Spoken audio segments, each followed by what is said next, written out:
Papuri po sa bawat isa. At papuri sa Diyos sa kaparaan ng pinagkaloob sa atin. Marami na pong naipahayag at wala na po akong maipahayag. Biro lang po. Dito sa ating pinag-aaralan po, siguro yung pagtutuunan ko na lang, dun sa 27 po, may binabanggit, ay sa 27, meron po dun binabanggit, no? Basahin ko lang po muna. Ang lahat ng mga bagay ay binigay sa akin ng aking Ama, at sino may hindi nakakakilala sa anak, kundi ang Ama, at sino may hindi nakakakilala sa Ama, kundi ang anak, at iyaong ibiging pagpahayagan ng anak. No? Yung sinasabi ditong iyaong ibiging pagpahayagan ng anak. Meron kasi ako nabasa dito sa may Marcos po, sa chapter 5. May tagpo po kasi dito, pinagaling po yung inaalihan ng demonyo. Sabi dito, sa 5:18 ng Marcos, at habang lumululan siya sa daong, ay pinamanhik sa kanya ng inaalihan ng mga demonyo na siya'y ipagsama niya. Ibig sabihin gusto niyang sumama dun sa ating Panginoong sa Kristo. At hindi niya itinulot sa kanya, kundi sa kanya sinabi, umuwi ka sa iyong bahay, sa iyong mga kaibigan, at sabihin mo sa kanila kung gaanong kadakilang mga bagay ang ginawa sa iyo ng Panginoon at kung paanong kinaawaan kanya. So makikita natin dito, hindi siya sinama ng ating Panginoong Kristo at pinauwi siya dun sa kanyang bahay para magpahayag dun sa mga kaibigan niya. Ngayon, meron din ditong tagpo sa same chapter din ng Marcos, sa 5. Sa bandang huli, dito naman yung namatay yung anak, sabi naman, at pagdaka niya sa kamay ng bata ay sinabi niya sa kanya, sa 41, Talita kumi, na kung liliwanagin ay dalaga, sinasabi ko sa iyo, magbangon ka. Nung nangyari na yung gawa niya na yon, at pagdakay nagbangon ng dalaga at lumakad, sapagkat siya may 12 taon na, at pagdakay nangagtaka silang lubha. At ipinagbilin niya sa kanilang mahigpit na sino man ay huwag makaalam nito, at kanyang ipinag-utos na siya ibigyan ng pagkain. So makita naman natin, pagkatapos niyang pagagalingin, sabi niya naman, wag daw yon na ipinag-utos na huwag makaalam nito yung iba. Bakit? Kasi pag binasa natin dun sa taas, tinawanan siya at nilibak. Na makikita natin dito, dun sa pangalawang binasa ko po, wala kasi yung pananampalataya. No, kaya dun sa hindi nakita yung pananampalataya. Kaya sa pinag-aaralan natin, yung mga walang pananampalataya katulad nung mga Pariseo, kasi sinasabihan niya dito sabi dito, nagsiparito si Juan sa 11:18 na hindi kumakain o umiinuman at sinabi nila siya'y mayroong demonyo. So hindi pinaniwalaan kasi hindi kumakain at saka umiinom. Naparito naman daw yung anak ng tao na kumakain at umiinom at sinabi nila, narito ang isang matakaw na tao at isang manginginom ng alak, isang kaibigan ng mga maniningil ng buwis at ng mga makasalanan, at ang karunungan ay inaaring ganap ng kanyang mga gawa. So ibig sabihin, walang kalagyan yung di kumakain, sabi may demonyo. Yung kumakain naman daw, sabing ganun, matakaw naman. So pag wala talagang pananampalataya, hindi nahahayag kasi may pangangatwiran Ibig sabihin, kaya sinabi niya dito, ipinahayag daw sa mga sanggol. At sinabi pa dun sa Korinto, kanino pa yun ipinahayag? Sa unang Korinto.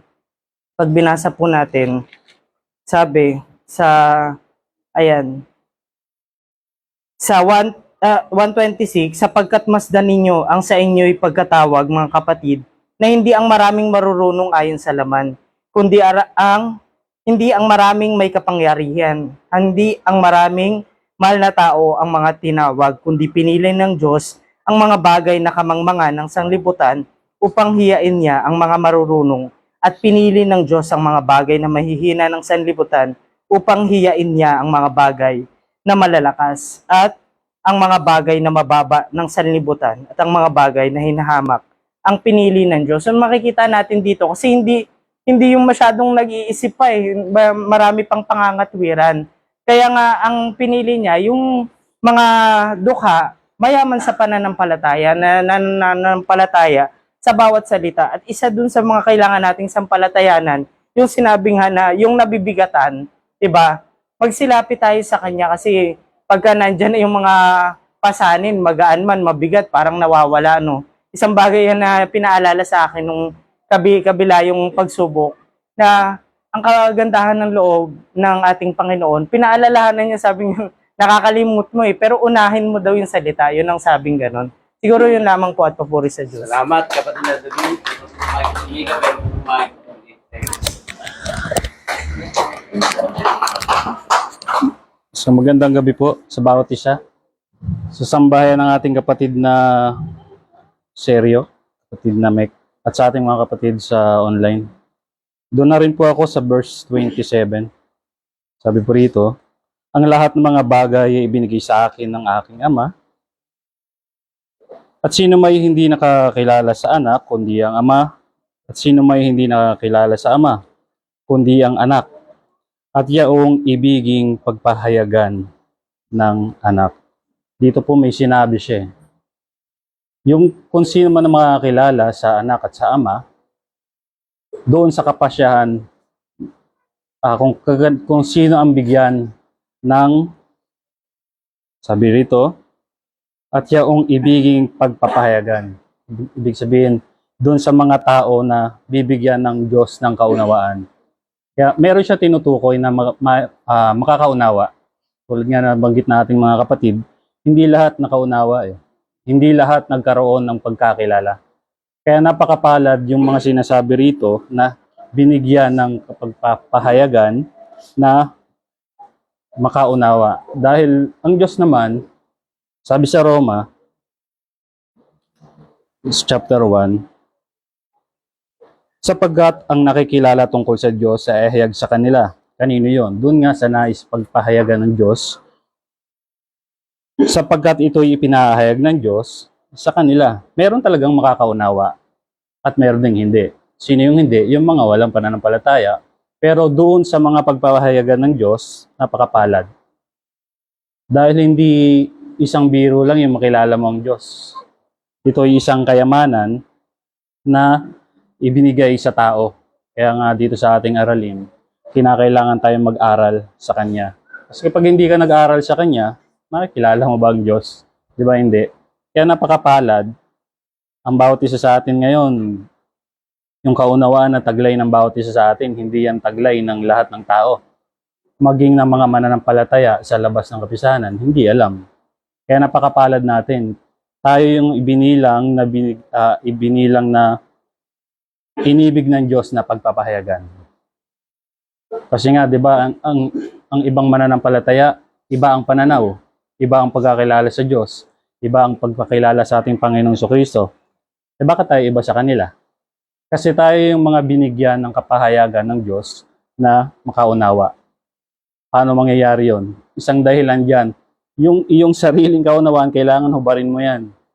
Pag hindi mo hinubad yung sarili mong kaunawaan, hindi ka matututo sa Panginoon. Kasi bakit? Lalaban mo yung lalaban mo yung karunungan mo . Imbis na bigyan ka ng Panginoon, hindi pumapasok sa'yo. Bakit? Yung sarili mong karunungan, yun yung humaadlang sa'yo. Pero yung mga mananampalataya, sabi dito sa unang Juan, chapter 2, 27, at tungkol sa inyo, ang pagkapahid, sabi rito, na sa Kanya inyong tinanggap at nananahan sa inyo at hindi ninyo kailangan kayo'y turuan ng sinuman. Ngunit kung paanong kayo'y tinuturuan ng Kanyang pahid tungkol sa lahat ng mga bagay ay siya'y totoo at hindi nagsisinungaling. At kung paanong kayo'y tinuturuan ito ay gayon kayong manahan sa Kanya. Yung pahid pala, sa pamamagitan ng ating Panginoong Jesucristo, sa pamamagitan ng Santong Espiritu, yun yung nagtuturo sa atin. Kaya hindi tayo kailangan turuan ng tao kasi mismo ang nagtuturo sa atin ay ang Diyos sa pamamagitan ng Kanyang Espiritu Santo. Kaya nga pag may ibang aral na dala, sinasaway agad siya. Kasi bakit? Nasa atin yung pahid. Para tayong matuto, tulad ng sinabi ko kanina, sa ating aralin, tayo'y mag-aral sa Kanya. Patuloy na mag-aral. Dahil kung tayo hindi mananatili sa Kanya, hindi tayo matututo. Kaya siguro sa huling talata, kung may oras pa, bro, meron pa? Sabi rito sa unang Juan, chapter 5:20, at nalalaman natin na parito ang anak ng Diyos at tayo'y binigyan ng pagkaunawa, binigyan daw po tayo, upang makilala niya na tayo'y totoo, na siya'y totoo, at tayo'y sa Kanya na totoo, at tatayo na ang ating kapatid. At isang magandang gabi po sa bawat isa. Purihin po kayo. Salamat kapatid na Michael. Pwede pong Mike. Ay, sorry. Tayo dadakot sa mga ligid na po kapatid na ligid.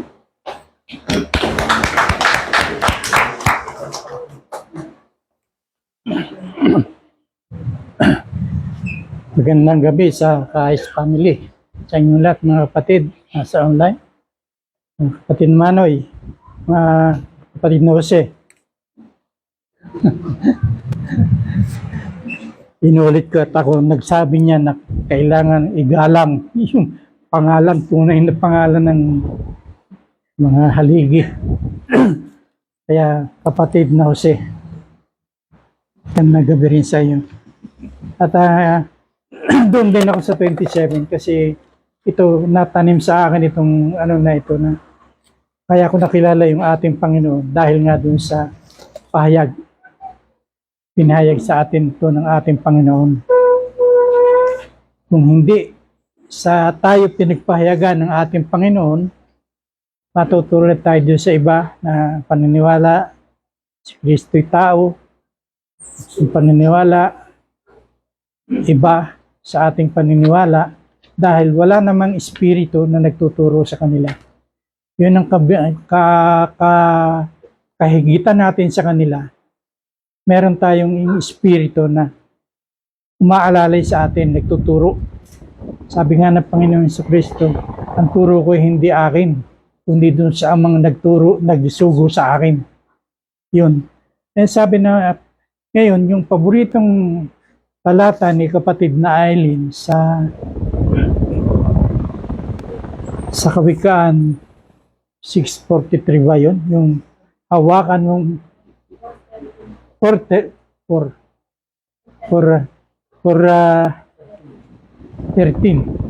hawakan mong mahigpit yung turo sapagkat yun ay iyong buhay. Yun ay buhay natin.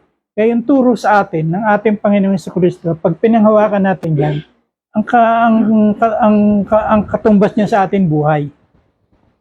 Kaya nga binanggit niya ron binanggit kanina na yung sumasampalataya, yung sumampalataya ay may buhay. Tayo yun. Kabilang tayo doon dahil tayo sumampalataya doon sa ating Panginoon sa Kristo, doon sa salita niya, doon sa turo niya. Pinanghawakan natin yung kanyang turo, kaya mayroon tayong pag-asa sa buhay. Hindi gaya ng iba na hindi naniwala sa turo, kundi pinairal yung kanilang sariling katwiran na naniwala na si Kristo ay tao lamang. Dahil binanggit din sa kasulatan taong si Kristo Jesus pinanghawakan na nila yon. Pero sa atin, napakaraming talata na nagpapakilala na yung ating Panginoong Kristo ay tunay na Diyos. Sabi nga doon sa binabasa natin, at ito yung tunay na Diyos na makilala ka na isang Diyos na tunay at siyang iyong sinugo sa makatibugay yung ating Panginoong Kristo. Kailangan hindi lang Ama, hindi lang yung anak, kundi pinakailangan na kilalanin mo yung Ama at yung anak.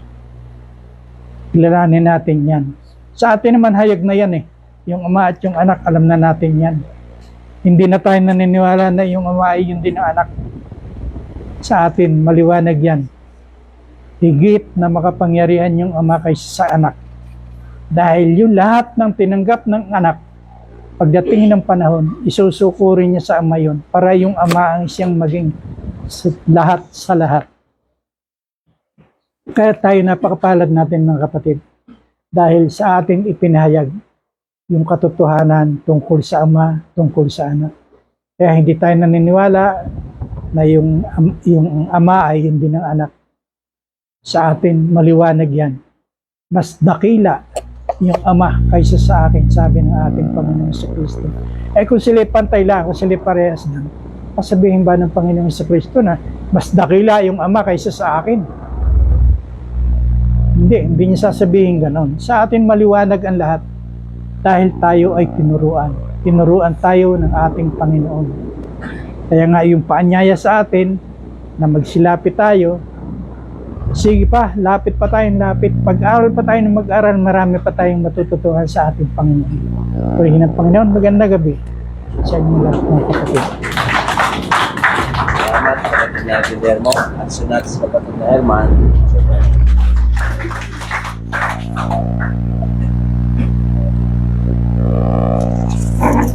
Magandang gabi sa Panginoon at sa buong sambayan. Magandang gabi, purihin ng Panginoon. Sa ating pag-aaral, batiin natin yung mga nakatungay sa online. Magandang gabi po sa inyo, yung mga nakatutok, saan man kayong dako naroon. Kapatid na Marlon, yung pagbati na galing kay kapatid na Tess. Sabi sa ating pag-aaral, sabi, ang lahat daw ng mga bagay ay ibinigay sa akin. Pag pinag-usapan yung salitang ibinigay, mayroong pinanggalingan. No? Ay yung pinapaliwanag ng ating Panginoong Jesucristo. Kaya nang magkaroon siya ng pagsugo sa mga apostol, doon sa chapter 28 ng Matthew, ipinakita niya roon yung sa verse 18, na ang lahat daw ng mga bagay ay ibinigay sa kanya ng Ama. Kaya inutusan niya silang magbautismo. Pagkatapos ng salitang pagbautismo, hindi doon nagtatapos eh. Pagkatapos niya sinabi na inyong ituro na kanilang ganapin. Ibig sabihin, yung ibinigay ng Ama sa ating Panginoong Jesucristo, no, ito naman yung ibinibigay niya sa mga apostol. Pagkatapos ibigay sa mga apostol, ibinigay doon sa mga kanyang mga alagad. At sa kapanahunan natin ngayon na dinatnan ng salita ng ating Panginoon, doon tayo bumabase sa pinanggalingan, yung ibinigay ng Ama. Kaya kung ating muli pang tatalakayin, sabi rito, at sino may hindi nakakilala sa anak, kundi ang Ama. Salamat sa Panginoon dahil nang magkaroon ng pagpapaliwanag ang ating Panginoong Jesucristo, sa atin hindi na to malabo. Sa mga Hudyo, sa mga script, mga Pariseo, malabo, at sa mga ibang relihiyon. At sabi niya rito, kundi ang anak at siyang ibiging pagpahayagan ng anak. Dito sa talatang ito, makikita natin yung pagkakaiba ng anak tsaka ng ama. Gaya ng pagkakatalakay ni kapatid na Guillermo. Kasi kung atin titignan, hindi po pwedeng lokohin ng ama yung kanyang sarili. Hindi pwedeng lokohin ng anak yung kanyang sarili. Nasasabihin pang pagpunta rito ng anak yung sabi rito sa chapter 24, sabi rito sa 24, sa verse 35, sabi rito, ang langit at ang lupa ay lilipas, datapat ang aking mga salita ay hindi lilipas, sabi. Tapos sabi niya rito sa 36, ngunit tungkol sa araw at oras na iyon, walang nakakaalam, kahit ang mga anghel sa langit, kahit ang anak, kundi ang Ama lamang. Dito makikita natin yung pagkakaiba ng Ama at yung anak. Kasi yung salitang hindi nalalaman ng anghel, hindi rin nalalaman ng anak, kundi ng Ama. Kaya dito sa talatang to makikita natin yung dalawang kalagayan ng Ama, yung kalagayan ng Ama at saka kalagayan ng anak na magkaiba. Hindi po pwede yung Ama, siya rin yung anak. Hindi po pwede yung anak, siya rin yung Ama. At siya rin yung Espiritu Santo. Kaya sa atin, ayan yung mga bagay na ipinagpapaliwanag natin na pagdating sa kapisahan ng kapatiran kay Kristo, makikita natin yung pagkakaiba ng turo dahil hindi tayo binabayaran, no, para magturo kung ano yung gusto ng mga namiminuno. Kundi tayo nagtuturo kung ano yung bagay na talagang nasusulat na ibinigay na atin, pinakilala ng ating Panginoon. Magandang gabi mga kapatid at purihin ng Panginoon. Salamat kapatid na Herman, dahil po ng mga kapatid niya dito.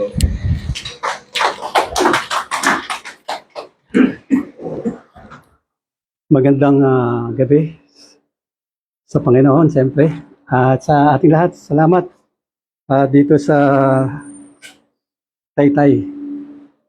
Magandang gabi.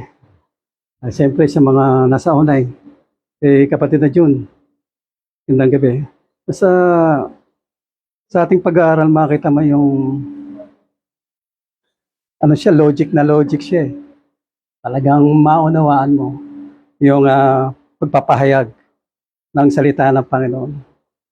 Sabi niya, mag-separate po sa akin kayong lahat na nagpapagal. Sa isang literal na pagkaunawa, pagpagal ka, pagod ng katawan, kailangan mo ng pahinga. Kaya nga tinatawag niya yung mga nagpapagal. Hindi naman yung walang ginagawa eh. Kundi mga nagpapagal. Isang logic yun eh. Isang natural na panalita. No, kahit na ganito lang yung pagpapayag. At nabibigit ang luba, lalo na. Bigat. At kayo aking pagpapahing. Kailangan kasi yun eh. Ng, yung mga tinatawag ng Panginoon, yung mga nabibigat ang luba. Yung mga nagpapagal. Sa isang pangyari makita natin, ang salitang kapahingahan, kung titignan natin, madalas nating nasishare siya. It's Sabbath. Pahinga, Sabbath. Kaya nga, sa oras ng Sabbath na ibinigay doon sa mga taga-Israel, no? Pahinga kayo, huwag kayong gagawin. Diba? Naramdaman ng Panginoon yung bigat na pinapasan ng kanyang bayang Israel doon sa Egyptio. Kaya nga, ang isang layunin niya na ito'y iligtas o maging malaya sa Egyptio para bigyan ng kapahingahan. Diba? Pinangakuan sila ng isang sarili nilang pag-aari. Kasi hindi nila pag-aari yun, talaga gagawin silang alipin. Hindi mo bahay yun eh. Hindi mo bansa yun, alipin ka. Kaya pinagpapagalan sila. Lalong bumigat yung kanilang ginagawa. Kaya ninais na Panginoon na bigyan sila ng kapahingahan. Subalit sa ating pagtanto sa kasaysayang yaon, hindi lahat nagkaroon ng kapahingahan. Ano ang dahilan? Bakit hindi sila nagkaroon ng kapahingahan? Wala silang pananampalataya. Di ba yun? Hindi sila sumampalataya. Ano? Ngayon, yung mga nakarating doon, nakarating doon sa lupang pangako na kanilang sanang kapayapaan, nagkaroon din ng pagpapagal. Bakit? Sumaway din sila ulit din sa utos. Karamihan ganun eh. Kaya, sample tayo. Sabi sa 14 ng Isaias 3, at mangyayari sa araw ng bibigyan ka ng Panginoon ng kapahingahan sa iyong kapanglawan at sa iyong kabagabagan at sa mabigat na paglilingkod na ipinaglilingkod sa inyo. Ito nangyari din dahil sa kakulungan nila ng pananampalataya, sinakop sila ng Babylonia. Anong ginawa sa kanila? Pinagpagalan din sila. Naglingkod din sila. No? Ngayon, sa malalim na pag-unawa natin sa salita ng Panginoon, laging pagsuway, ibig sabihin kasalanan. Kapag ikaw ay nakagawa ng kasalanan, wala kang kapahingahan. Sinong sample natin? Judas. Wala siyang kapahingahan. Nagsisi siya. Kaya lang, hindi siya lumapit doon sa kapahingahan. Ang kapahingahan na tinutukoy yung ating Panginoong Jesucristo. Hindi siya lumapit eh.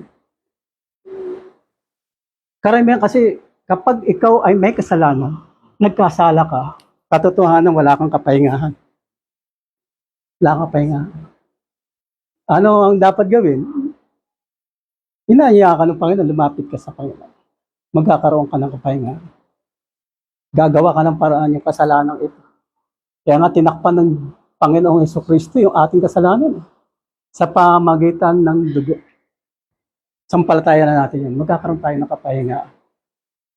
Kaya yung kasalanan, yun ang nagbibigay sa atin ng mabigat, ng napasan. Kapag ikaw ay nagkamali, doon sa pasan na binigay ng Panginoon, na sinasabi rito yung kanyang pamatok, malambot at magaang. Pag-aralan po natin, ang sabi niya, mag-aral kayo sa atin. Tignan natin yung pamatok na ito. Ito'y maamo, mapagpakumbaba, mababa siya, mahinahon, mapagpahinuhon. Kaya magaan siya. Hindi siya mabaksik. Hindi siya punong-puno ng galit. kundi punong-puno siya ng awa at kahabagan. Yun ang Panginoon eh. Kaya lumapit tayo sa Panginoon. Purihin ng Panginoon. Salamat po. Salamat kapatid na Indo, si kapatid na Roylan. Kawawa. Okay. Okay, magandang gabi sa bawat isa po rin ng Diyos at kalakasan ng sumainyo lahat mga kapatid at patuloy ang ating pag-aaral sa gabing ito. Salamat sa sambayan ng ating kapatid na Kahis sa pagtanggap sa mga salita ng Panginoon. Sa bawat isa mga kapatid, nakaka-bless yung pahayag ng mga kapatid ng bawat isa. Kung inyong makikita, inyong naririnig, kung inyong dadamdamin talaga yung mga salita, nakaka-bless yan. No?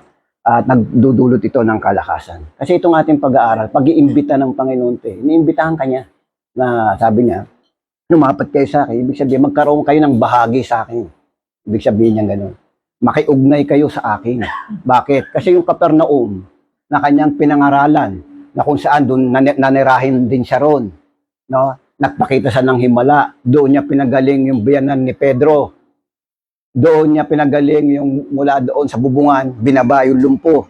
Doon niya rin pinagaling. So nakita ng mga Kapernaum, yung mga nataga roon, yung Kapernaum po kasi nasa baybaying dagat ng Galilea. No? Ito rin ay kalakalan. No? Doon nanirahan din siya. Kaya maraming himala. Kaya sa Aban yun, yung Kapernaum eh. Kasi sa kabila ng kapangyarihan na kanyang ginawa, mga himala, marami doon di pa rin sumampalataya. Kaya nga yung mga nakikinig sa kanya roon, yung mga nandun sumusunod sa kanya, at nakikinig, sabi niya sa kanila, lumapit kayo sa akin. No? Magkaroon kayo ng bahagi sa akin, magkaroon kayo ng kaugnayan sa akin. Kasi kapag nandun yung bahagi mo sa ating Panginoon, mayroon kang kapayapaan. Magaang yung pasan, kasi kapag nakaugnay ka sa Panginoon, mayroon kang kalakasan.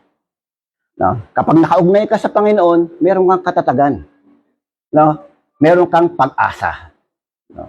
Kapag nakaugnay ka, hindi mawawala yung pag-asa sa'yo kapag nakaugnay ka sa Panginoon. No? Lagi kang may signal, mga kapatid. Kapag may wifi, at ikaw ay nakakonect doon sa wifi, lagi kang may signal. No? Lagi kang may signal niya. Hindi ka mawawalan ng signal kapag nakakonect ka sa Kanya. Kailangan lagi kang connected sa ating Panginoon. No?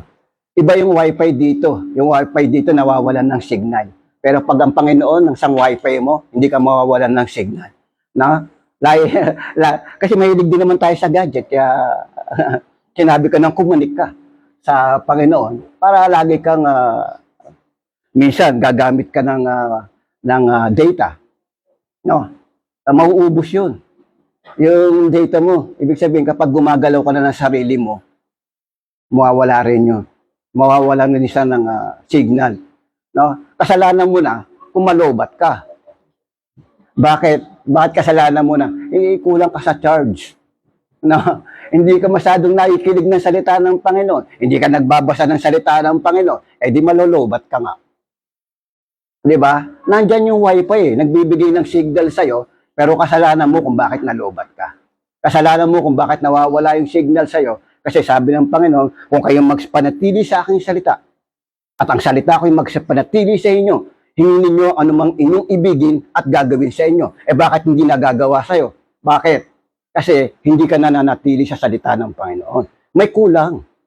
Baka may salita ang Panginoon na hindi mo ginagawa. Baka may salita ang Panginoon na hindi nananatili sa'yo, binabaliwala mo. Kaya, sabi ng Panginoon sa kanya, kung mananatili ka doon, ang lahat ng bagay, pakikinggan niya. Ang lahat ng bagay, ibibigay niya sa'yo. Eh bakit? Bakit nagkakaganon? Ibig sabihin, mag-isip ka. Merong salita na hindi ka nagagampanan. Yun po yun. Kaya minsan, nawawalan tayo ng signal. No? Ganun po yun. Mahilig po tayo dyan. Di gamitin natin yung halimbawa niya. Di ba mga kapatid? Ganun po yun. Ganun tayo tumatakbo. Ganun tayo iniimbita ng Panginoon para yung kapayapaan hindi mawala sa atin. Mga kapatid. Minsan, akala natin marami nagsasabi na kung kailan ako nasa Panginoon, parang pabigat na pabigat yung buhay ko. Tsaka ako naghihirap kapag kung kailan ako sumusunod, merong sekreto ron mga kapatid. No? Merong sekreto ron. Kasi pinapakita ng Panginoon sa atin na yung ating kalakasan, no? May hangganan. May hangganan yan. At kapag dumating yung hangganan ng ating kalakasan, diyan mo makikita yung kalakasang ibibigay sa iyo ng Diyos. No? Kapag makikita mo, kapag alam mo na para bang hinang-hinaan na, yung kumbaga, tiis na tiis ka na, kasi nga, dumating ka na sa hangganan, makikita mo, yung Panginoon yung bubuhat doon sa kahinaan mo. Kasi ang Panginoon, hindi malulubat. Ikaw lang yung malulubat. Purihin ng Diyos. Magandang gabi sa bawat isa. Salamat. Ulit, bakit natin si kapatid na Oliver para kumain. Para sa audience natin sa online. Okay. Pwede ba move ako ng konti dito? Ayan. Unang-una po at ipapuri sa Panginoon sa gabing ito. At magandang gabi sa lahat ng kapatiran kay Kristo. At sa lahat na naka-online ngayon, magandang gabi sa inyo. Naka-online ba si Manoy ngayon? Oo, kasi bilis sa kanya ng ano yun eh. Kailangan mo online siya. Magandang gabi rin kung nakikinig yung mga kapatid ko. At yung iba ko pong mga pamangkin na nandyan. Magandang gabi sa inyong lahat, puri ng Panginoon. Napakaganda na po nung daloy ng ating pag-aaral sa gabing ito na katunayan talaga ng mga bagay na pinag-aaralan natin ay halos nire-review na lang natin. Kasi halos ilang beses rin nababa itong pag-aaral na ito at patuloy tayo nakakarinig ng mga salitang magaganda, mga aral na nagdudulot sa atin ng magandang aral. Okay, nais ko rin po magbahagi sa gabing ito at magdaragdag doon sa mga bahagi ng mga kapatiran. Nais ko pong basahin niyo pong ating aralin.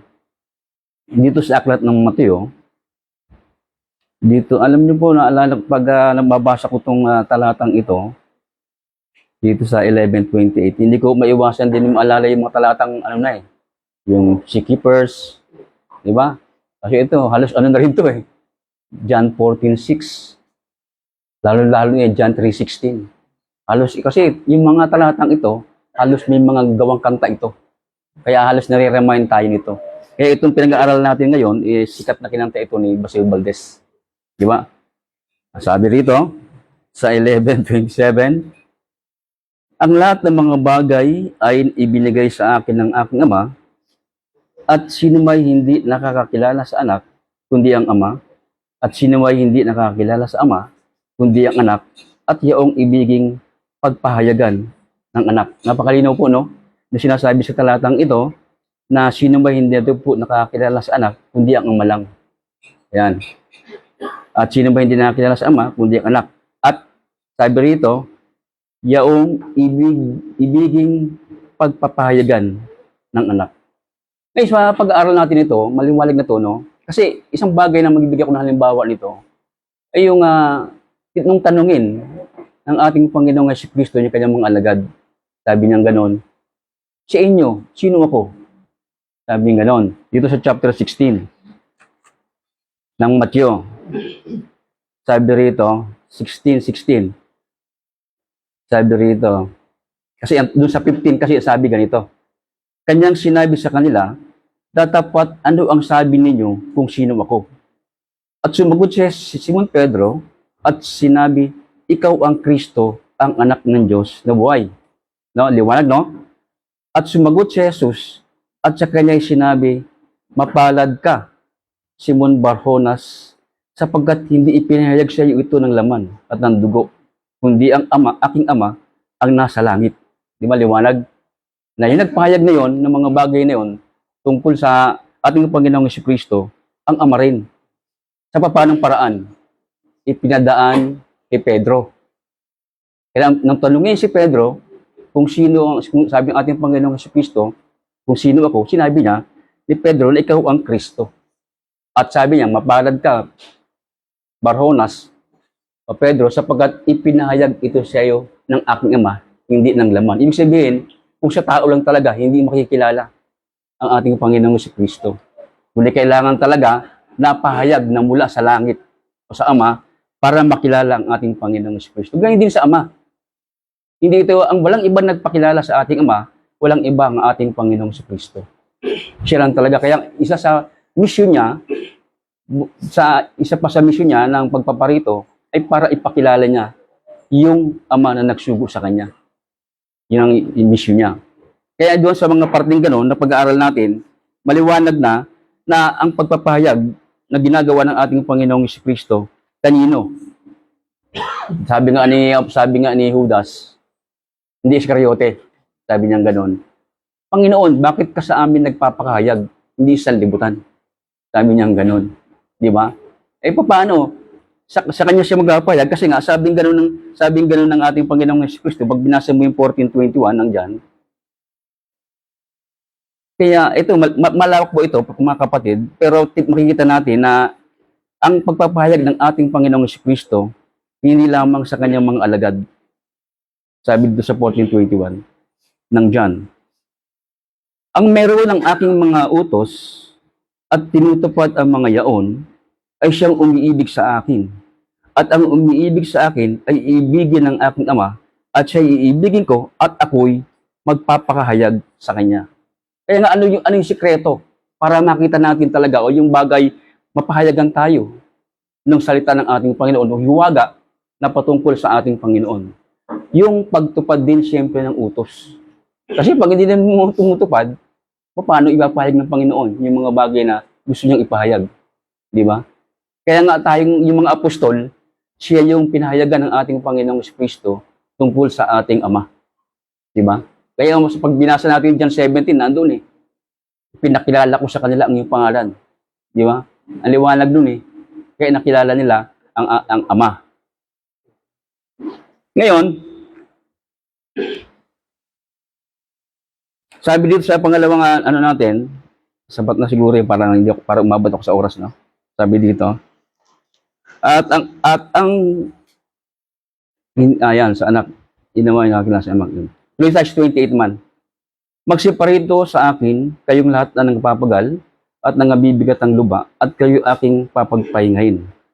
Pasanin ninyo ang aking pamatok, mag-aral kayo sa akin sapagkat ako'y maamo, at mapagkumabang puso, at masusumpungan ninyo ang aking kapahingahan,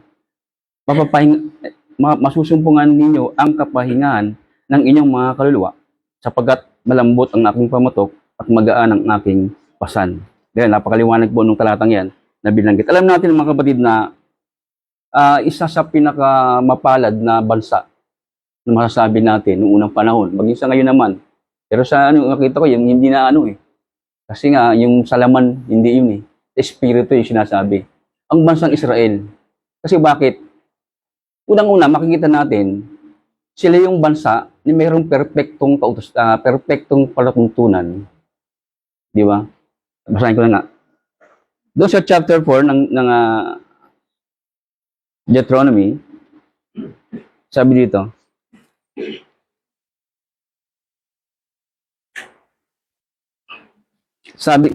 basahin ko yung simula sa verse 7, sapagkat anong dakilang bansa nga ang may Diyos na napakalapit sa kanila, na gaya ng Panginoon nating Diyos, kailanman tayo'y tumawag sa Kanya.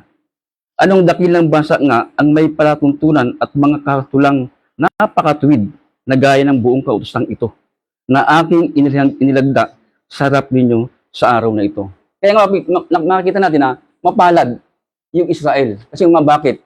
Dahil doon sa perpektong katulan na ibinigay sa kanila ng Panginoon noong unang panahon. Napakatuwid, nakatulan na sabi dito. Kaya nga sinasabing sila ay mapalad na bansa. Sinasabi. Ngayon, masabi natin, sa panahon natin ngayon, mapalad din kapisanan ng Brethren in Christ. Kasi bakit? Hindi ko naman inaano yung ibang kapisanan. Pero nagpatutuon na rin sa atin ang Banal na Espiritu na wala silang binababaan na kapisanan, kundi ang maliit na kapisanan ito. Masasabi natin mapalad tayo, maswerte tayo, sapagkat nakakausap, nagpapahayag sa atin ang Banal na Espiritu ng mga bagay na patungkol sa ating Panginoong Kristo. Kasi ang mga bagay na tungkol sa ating Panginoong Kristo, ang nagpapahayag niyan, walang ibang Espiritu Santo. Yung mga lihim, mga bagay din natin alam, ipinapahayag ng Espiritu Santo. Kasi ang Espiritu Santo, siya yung nakakaalam ng mga bagay na lihim tungkol na sa ating Panginoon at gayon din sa ating Ama. Kaya ganoon yung maparad tayo. Dahil nagpapahayag sa atin, nagpapaalala sa atin, nagbibigay aral sa atin, nagbibigay payo sa atin, di ba? Pinapaalalan tayo para ano? Bakit? Para hindi tayo mapahamak. Napakaswerte natin. Di ba? Kasi bago mangyari yung mga bagay na ikasisira natin, ikapahamak natin, may ibinibigay na ang Diyos na pahiwatig o paalaala. Kasi mahal tayo ng Panginoon eh. Kung hindi gagawin ng Diyos yung mga bagay na ganito, masakit man yan o hindi tayo mahal ng Diyos. Di ba? Pero kung mahal ka ng Panginoon, masakit man yan o hindi, yung salita na ibibigay sa atin, tanggapin natin. Sapagkat mahal ka ng Panginoon, at yung salita na ibibigay, magdudulot ng kaligtasan. Di ba? Kaya napakaswerte ka natin eh. No? Na mayroon tayong Diyos na ganun. Kaya nga, yung isa sa mga bagay na nakita natin sa ating pag-aaral, yung sinasabing naging pamatok. Na kung saan, nung unang panahon, ang Israel ay nasa pamatok ng pagkaalipin ng Ehipto. At yung pamatok na yan, inalis din ng Diyos. Di ba? Inalis sila sa pagkaalipin. Inalis. At ano ang plano ng Diyos? Dalhin sila doon sa lupang pangako. Doon sa lupang yun, wala na silang aanuin doon dahil pinupulutan ng mga ano yun. Maano yung lupa doon, masustansya masyado. Alam niyo ba, sa pag-aaral na nakita ko, ito palang Jordan, noong unang panahon, yung Sodom at Gomorrah, ano pala siya? Tulad pala siya ng Eden ng Panginoon. Ganun pala kaganda yan. Kaya nung naghiwalay si Lot at si Abraham, nakita ni Lot, napakaganda ng lupang pinili niya. Pantay. At sagana sa tubig. Kaya nga ipinapayag sa sa Deuteronomy, hindi ko lang malala yung talata niya, na tulad ng Eden, Garden ng Eden. Ganun kinilig po yun. Napakaganda.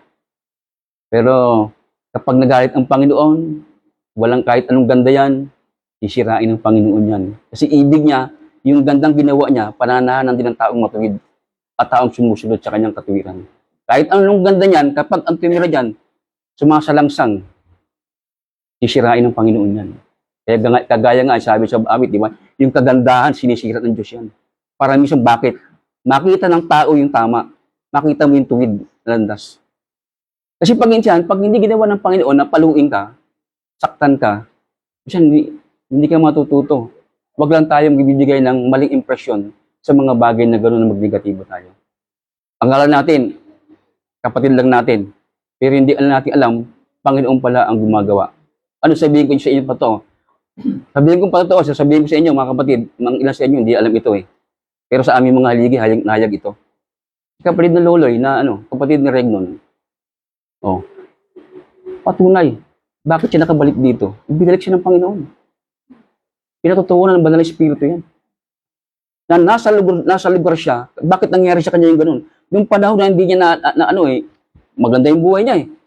Di ba? Malakas siya kumita sa lugar na yun. Pero bakit nangyari sa kanya yung mga bagay na siya ay mapiit doon? Kasi yun yung paraan na ginawa ng Diyos para makabalik siya rito. Yun ang katotohanan na sinabi ng Banal na Espiritu sa amin, iniyag sa amin. Kaya tingnan mo, yung pag-ibig ng Diyos, hindi siya nakakalimot. Kahit nasa malayong lugar ka. Di ba? Kasi may tipang ka sa Panginoon eh. Kaya lang ang kailangan, nasa naman tayong lugar, gawin natin yung gusto ng Diyos. Pag pinayagan tayo, okay lang. Pag di tayo pinayagan, para tayong gagawa. Di ba? Kaya ganun po. Nabanggit ko kanina, yung pamatok na yun, ay anong nangyari? Inano ng ating Panginoon. Inalis. At sila ngayon ay pinabayaan ng Panginoon ang mga rating doon sa kaya malungkot lang nga, gaya na banggit kanina, sinira din nila yung kautusan, hindi rin sila sumunod. Bagamat perfect yung kautusan nila, ay wala rin nangyari, sinira din nila. Ganun ang nangyari.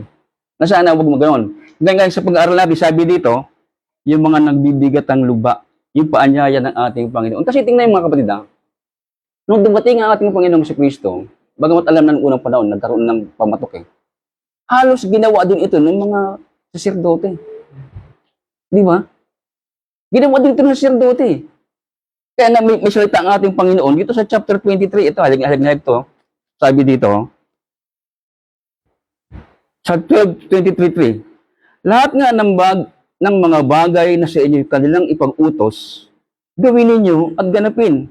Datapwat huwag kayong magsigawa ng alinsunod sa kanilang mga gawa, sapagkat kanilang sinasabi at hindi ginagawa, sila'y nangagbibigkis ng mabibigat na pasan. Ito. At mahihirap na dalhin, ipinapasan nila sa mga balikat ng mga tao, datapat ayaw man lang nilang kilusin ng kanilang daliri. Ito yung nakita ng ating Panginoon eh. Doon sa mga sanang nagtatayo ng templo o yung ng Panginoon. Nakita niya yung bagay na ito, nagganon ng ginagawa. Kaya nga sinasabi, 7-7, di ba? Ano doon sinasabi? Yung turo ng mga tao. Mas inaano nila. Yung pamahiin, kasama yan sa tinuturo eh. Ng mga pareseo, ng mga eskribyo, kasama ang pamahiin. Utos ng tao yan. Di ba? Hindi utos ng Diyos yan. Kaya nga na magsalita itong dito ang mga apostol, dito sa 15:10 ng gawa, may salita na ganito. Sabi dito, sa 15:10 ng gawa ng mga apostol, sabi niya rito, ngayon nga, bakit tinutokso ang Diyos na iyong nilalagyan ng pamatok ang batok ng mga alagad, na kahit ang ating mga magulang ni tayo man ay hindi maaaring makadala. Mas pabigat yung ibinibigay nila. Kasi sinasabi ito ni ang mga magulang, di ba? Na hindi maaaring makadala. Mas pabigat yung binigay nilang atang. Kasi bakit? Mas mabuti panahon, unang panahon eh. Masasabi natin, yung pamatok na ibigay sa kanila ay yung kautusan. Alin yun? Sabat. Kaya nga, ang Sabat, sabi doon sa chapter 20, verse 11 ng Exodo, basahin natin ha. Mahalaga tong Sabat na to eh.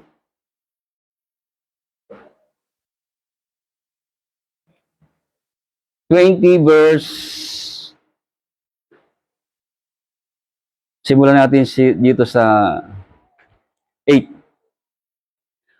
Alalahanin mo ang araw ng Sabat upang ipangilin, 6 na araw na gagawa ka at iyong gagawin ang lahat ng iyong gawain. Ngunit ang 7 araw ay Sabat sa Panginoon mong Diyos. Sa araw na yan, huwag kang gagawa ng anumang gawa. Ikaw ni ang iyong anak na lalaki, babae, iyang iyong alipin na lalaki, babae. Baka o yung isang lahat ng bagay, ibig sabihin sinasabi dito. Tuloy tayo sa 11. Sapagkat sa 6 na araw, ginawa ng Panginoon ang langit at lupa, ang dagat at lahat ng nangaroon, at nagpahinga sa 7 araw, na ano pa pinagpala ng Panginoon ang araw ng Sabat at pinakabanal.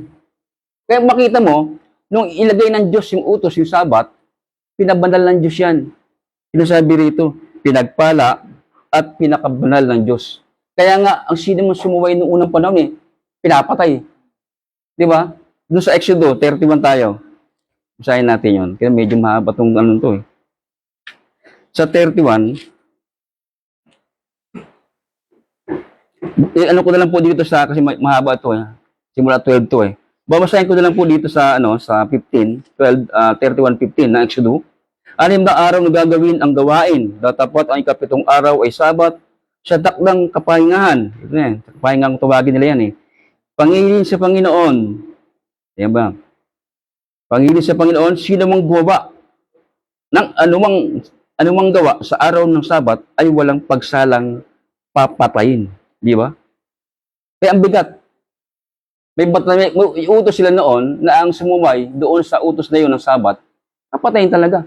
Kaya nga ang ating Panginoong Jesucristo, nung dumating dito, at maabutan itong mga paresyo, iskriba na to, sinasabi nila na hindi nilalabag niya yung mga yung utos. Nilalabag niya yung Sabat.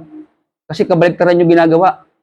Ang ginagawa ng ating Panginoong Jesucristo, ibis na gumagawa siya ng mabuti. Yun ang ibig sabihin. Pero ang kadahilanan na hindi naunawaan itong mga paresyo at iskribang ito, yung ginagawa ng ating Panginoong Jesucristo, ayon din sa nasusulat para sa Kanya. Ang kaibahan lang, hindi nila napag-unawa. Hindi nila napag-unawa eh. Di ba? Kaya nga, itong Sabat na to, nung gumagawa ang ating Panginoong Jesucristo, sabi niya, ano ba ang maganda? gagawa ka ng mabuti o sama sa alibang maganda o ano, gumawa ka ng mabuti o masama sa araw ng Sabat. Hindi sumasagot yung kausap niya. Dahil ang ginagawa niya, mabuti, kalagan. Kasi bakit? Bahagi sa mission ng ating Panginoong Kristo, yung ano, pakawalan, yung mga nabibilanggo. Halimbawa, gagaya ng babaeng inaanuan ng demonyo o inaagasan ng sakit ng 12 taon. Alipin siya, ibig sabihin, kailangan niya ng kapahingahan. Kailangan niya ng pahinga. Kaya kung pinagamot ng ating Panginoong si Kristo, pinagaling, minsan nagagalit yung mga ano niya, mga skripo, di ba? Sapagkat maraming araw na pwede magpagaling. Bakit magpapagaling ka sa araw ng Sabat? May katuwiran din naman, di ba? Kunwari, ang hindi na naunawaan ay yung sinabi ng ating Panginoon. Ito sa chapter 7 ng Lucas, sabing gano'n dito. Kung tama yung pagkakaano ko nito. Ewan. Hindi. Sa chapter 12 tayo, ng Matthew na lang. Hindi ko makikita yung sa chapter na lang. Dito sabi niya gano'n. Sa 8. Sapagkat ang anak ng tao ay Panginoon ng Sabat. Sa Lucas kasi may karugtong na sinasabi doon, na ang sabi doon, ginawa ang Sabat para sa tao, hindi ang tao para sa Sabat. Hindi yung sasabi na ano. Bigay ko muna sa ating MC. Okay, ng Panginoon, saglit muna natin putuloy mga kapatid, yung pagbabagi ni kapatid na Oliver para bigyan daan doon sa may mga katanungan. Sino po yung may katanungan doon sa ating aralin? Based po doon sa ating aralin, sino yung may katanungan? Tungkol sa ating aralin lamang. Kayo wala? Babalik ko kay kapatid na Oliver. Wala po.